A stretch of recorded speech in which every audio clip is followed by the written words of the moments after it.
Assalamualaikum. Hello ladies and gents, hello dear followers and dear members. Welcome back to our YouTube channel for learning English. Assalamualaikum sama gaay leen jaajëfal yeen ñi nga xamne yeen ñi top di ñi sétane ci suñu chaîne YouTube bi di leen wax rek dañ leen ak jàmm benen yoon ci chaîne bi di leen fatali képp ko xamne ni abonné go da nga bëgg jàng anglais di ngi lay wax nga abonné bo démé ci sa YouTube rek sa barre de recherche bo bindé Jangalma anglais ci wolof dañ ñi gis. Hello guys, for those who haven't yet subscribe, don't forget to subscribe and to share the videos with your friends who want to learn English. Aywa tay li moy leçon ay expression. Who was screaming? Who was screaming? Who was screaming? Who was screaming? Donc lool buñ ko waxe mom moy kana doon yuux. Donc kan mo doon yuux wala kana doon yuux comme ça wax ji nek du passé motax ni employé was. Who was screaming? Screaming mom mo yuuxu. Kana doon yuuxu wala kan mo doon yuuxu. Who was screaming? Benen expression bi moy don't shout at me again. Don't shout at me again. Hey, don't shout at me again. Buñ ko waxe mom moy bul mo yuuxu waat. Bul mo yuuxu waat comme nit ki yuuxu la ngay dem mu yuuxu la don't shout at me again. Don't shout at me again. Don't shout at me again. Don't shout at me again. Don't shout at me again. Bul mo yuuxu waat. Benen expression bi stop moy he wants to send me to Dakar. He wants to send me to Dakar. He wants to send me to Dakar.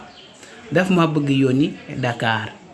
Donc he wants mom moy ngi jugé ci verbe to want mom moy bëgg. I want to go to Kaolack. Dama bëgg dem Kaolack.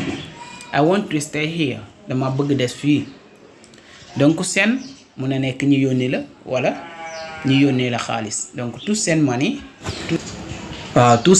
mom moy envoyer xaliss yoni xaliss. Donc he wants to send me to Dakar. Dafa ma bëgg yoni Dakar. Benen expression these are the cheap ones. These are the cheap ones. These are the cheap ones. These are the cheap ones. Waaw yi ñoy yombu ñeuk comme ça ngay ñëw di jënd dara ki di la laaj nga ko yi cher na mu ne yi ñoy yombu ñeuk yi manam yi ñoom gëna moy cher. These are the cheap ones. These are the cheap ones. These are the cheap ones. Yi ñoo gëna yombu wala ñi. Benen expression who sang this song? Who sang this song? Wow. Loolu nag moom moo nekk ku way bi donc ma ñëw rek di déglu ngay déglu way ak way bu mu affaire yi xaw neex ma ne bëgg la laaj ku way bi who sang this song? Who sang this song? Kan moo way bi donc who moom mooy kan, song moom mooy way. We demaat beneen this song is my favorite. This song is my favorite. This song is my favorite. Yeah. Boy. Oh, this song is my favorite. This song is my favorite. Way bi la gëna bëgg moom mooy sama way préféré rek. Donc this one is my favorite. Oh, this one is my favorite. Donc way bi la gëna bëgg. Wally Seck is my favorite singer. Wally Seck moom mooy sama chanteur préféré, sama waykat. Ay wañi dem. The Muslim law prohibits drinking alcohol. The Muslim law prohibits drinking alcohol. The Muslim law prohibits drinking alcohol. Waaw loolu nag buñ ko waxee moom mooy yoonu julli di dafa tere naan maanaam Islam dafa tere naan sangara loolu lay signifier. Donc the Muslim law prohibits drinking alcohol. The Muslim law prohibits drinking alcohol. Loolu lay tekki. Aywa beneen expression cleanliness is very good. Cleanliness is very good. Cleanliness is very good. Cleanliness is very good. Set dafa baax trop wala dafa baax lool. Donc set dafa baax trop. Cleanliness is very good.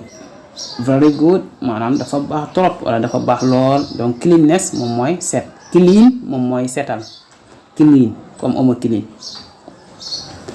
Beneen expression, we usually eat dinner at dusk. We usually eat dinner at dusk. We usually eat dinner at dusk. Timis lañ dee reer, donc maanaam timis lañuy reer heure yi reer timis boo demee ci dëkk àll yi. Donc we usually eat dinner at dusk. Dusk moom mooy timis, dusk. We usually eat dinner at dusk. Eat moom mooy lekk, eat dinner moom mooy reer. We usually eat dinner at dusk. aywa beneen expression, come and lie down here and have a rest.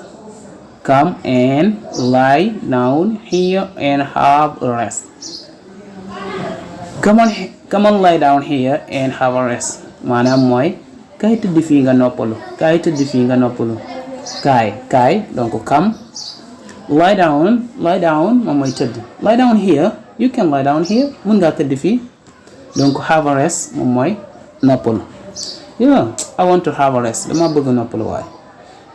Come and lie down here and have a rest. Kaay tëdd fii nga noppalu.